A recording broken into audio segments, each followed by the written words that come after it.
আবেদক, tower group.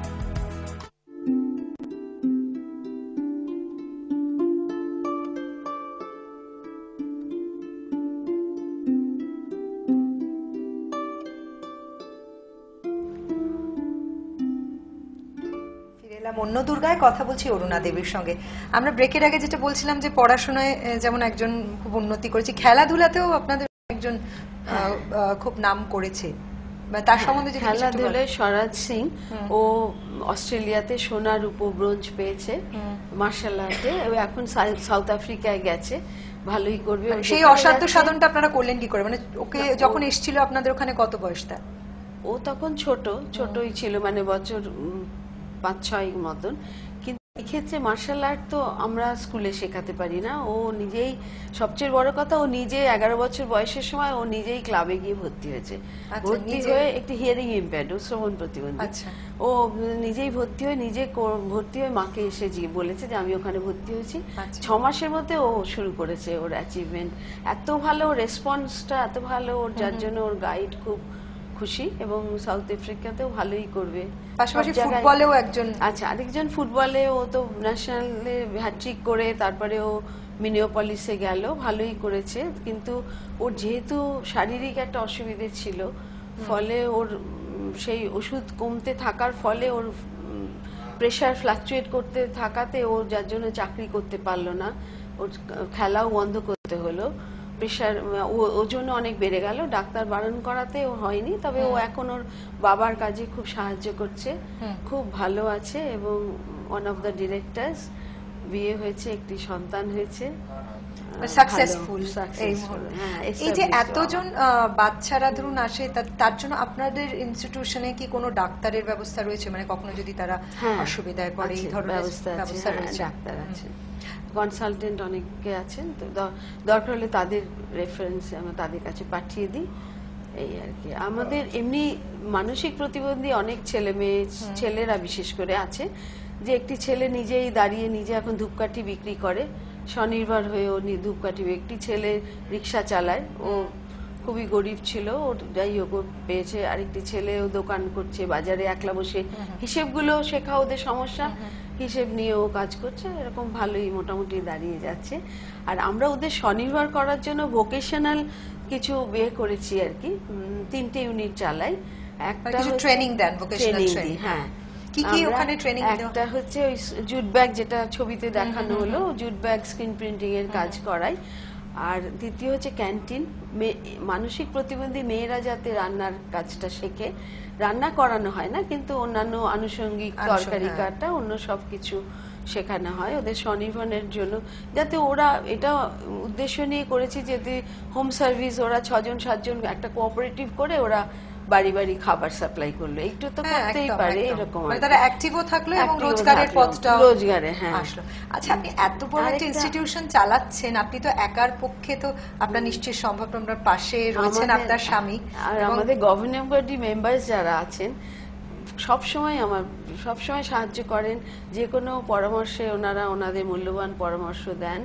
আমাদের president, vice president সবাই আমাদের খুব, তারাও যেমন করছে। আমার মনে হয় সুদীপ বসুরও একটা বড় ভূমিকা রয়েছে, তিনি যেমন যেহেতু সাইকোলজিস্ট, মানে তিনি আপনার মানসিকতাটা বোঝেন, এবং এই মানে ছাত্রছাত্রীদের মানসিকতাটাও কিছুটা বোঝেন।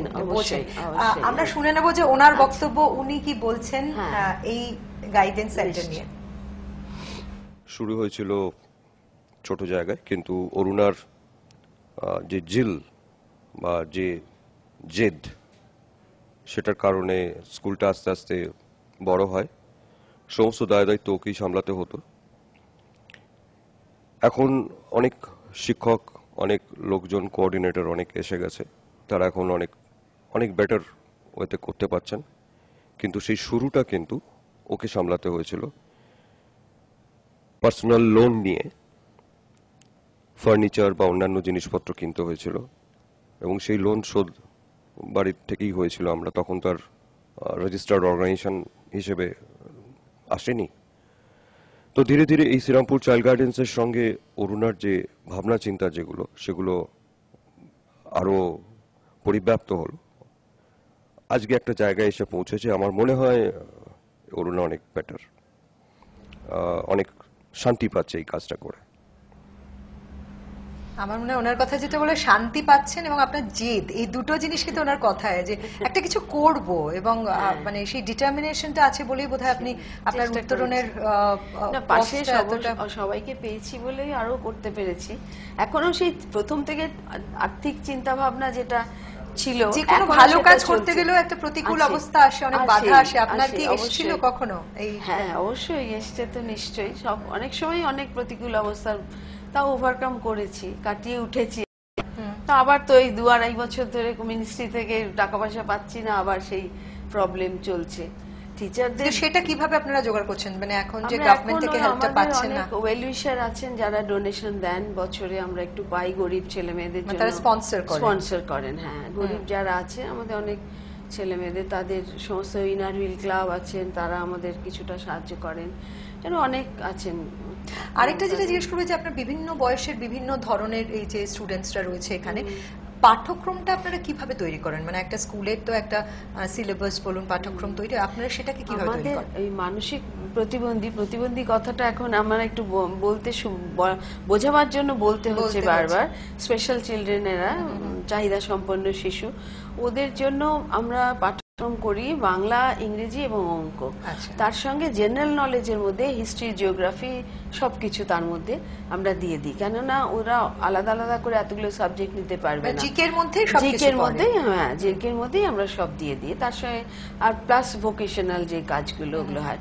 শ্রবণ প্রতিবন্ধীদের জন্য আমরা জেনারেল কারিকুলাম ফলো করি, ওরা ক্লাসে প্রমোশন নিয়ে ওঠে, সেরকম জেনারেল স্কুলে যেরকম হয় সেরকমই হচ্ছে আর কি, এরা এই করছে। আর যারা এই গোটা স্কুলটা ম্যানেজ করে, ম্যানেজিং কমিটিতে যারা আছেন, একবার তারা কি বলছেন তাদের কথা আমরা শুনি।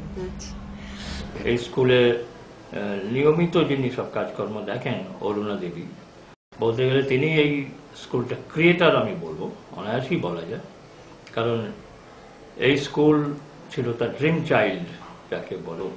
86 সালের আগে, 86-তে শুরু যদি ধরি আমি, তখন 2-3 জন ছাত্রছাত্রী নিয়ে যে স্কুলটা তৈরি করেছিলেন এবং নিজস্ব ফান্ড, নিজস্ব সোর্স থেকে সবকিছু করে, ডোনেশন, নিজের পয়সা, এইসব দিয়ে এই স্কুলটিকে তৈরি করে একটু একটু একটু একটু করে বড় হতে। রিটায়ার করার পরে আমি স্কুলটাকে সম্পূর্ণভাবে স্কুলের সঙ্গে আমার সংযোগ, এবং আমি যেটা দেখেছি এবং বুঝেছি, অরুণা দেবীর ভেতরে এমন একটা লিডারশিপ ক্যারেক্টারিস্টিক আছে যিনি কোনো বাধাকেই বাধা বলে মনে করেন না। প্রথম দিকে যখন উনি এই স্কুলটার সম্বন্ধে চিন্তা ভাবনা করছিলেন, তখন অনেক বাধা এসেছে বিভিন্ন দিক থেকে। মাত্র 4 জন স্টুডেন্ট নিয়ে এই প্রতিবন্ধী স্কুলের ওনার স্বপ্ন, এবং ওনার হাজব্যান্ড শ্রী সুদীপ বাসু, যিনি সাইকোলজিস্ট, তিনিও এই স্কুলকে বিভিন্নভাবে সাহায্য করে আজকের সেই খুব ছোট্ট একটা চারা গাছ আজকে একটা পুরোপুরি গাছ হয়ে দাঁড়িয়েছে। অবশেষে আপনার ড্রিম চাইল্ড অ্যাডাল্ট হয়েছে, মানে পরিপূর্ণ অবয়ব তৈরি হয়েছে, একটা আপনার স্বপ্নের অবয়বটা তৈরি হয়েছে।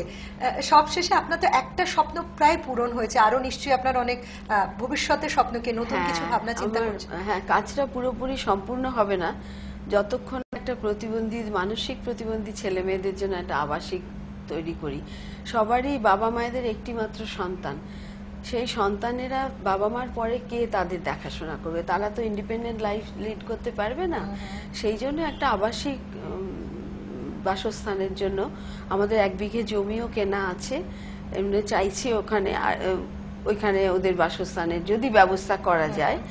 তাছাড়া আর শ্রবণ প্রতিবন্ধীদের জন্য একটা ভোকেশনাল ইউনিট, বড় একটা ওয়ার্কশপ, যেখানে ওরা আসবে, কাজ করবে, খেলাধুলো করবে, একটা স্বনির্ভর হবে এবং তারা নিজেদের অন্য থেকে আলাদা ভাববে না, করবে, নিজের লাইফ আলাদা ভাববে না, সবার মতন ওরা দৈনন্দিন জীবন কাটাবে, সেটা খুশি মনে থাকবে, খেলবে। যার জন্য আমি ওই ওয়ার্কশপের মধ্যে আমি একটা খেলার মাঠ চাই, যেখানে ওরা খেলবে এবং নিজেদের মতন, কেন এদের সঙ্গে তো সাধারণ লোক খুব একটা মেশে না, মিশতে চায় না। আমরা যতই চাই যে সাধারণের সঙ্গে মেশাবো, কিন্তু আমি কোনোভাবে সেটা হয়ে ওঠে। ওরা ওদের জগতে ওরা ভালোভাবে থাকুক, সেটাই আপনি চাইবেন, এবং আপনার জন্য রইলো এবং আপনার স্কুলের জন্য রইলো অনেক শুভেচ্ছা। এবং আপনার মতো এই যে মানসিকতা, এইটা দেখে অনেকেই নিশ্চয়ই শিক্ষা নেবে, এবং তারা যাতে আর 10টা বাচ্চার মতো একইভাবে বড় হয়ে উঠতে পারে, তাদেরও যেন নিজস্ব জগৎ হোক। তার ড্রিম চাইল্ডের মতো, ড্রিম চাইল্ড যেমন অ্যাডাল্ট হয়েছে, একটা তার স্বপ্ন পূর্ণ অবয়ব পেয়েছে, আমার মনে হয় একটা সন্তানের, এই ধরনের একজন সন্তানের, তারাও বড় হোক, সুস্থ জীবন পাক এবং নিজেদের জায়গা, স্বতন্ত্র জায়গা তৈরি করুক, এই কামনা করব। আপনাকে অনেক ধন্যবাদ। নমস্কার। অনুষ্ঠানটির নিবেদক টাওয়ার গ্রুপ।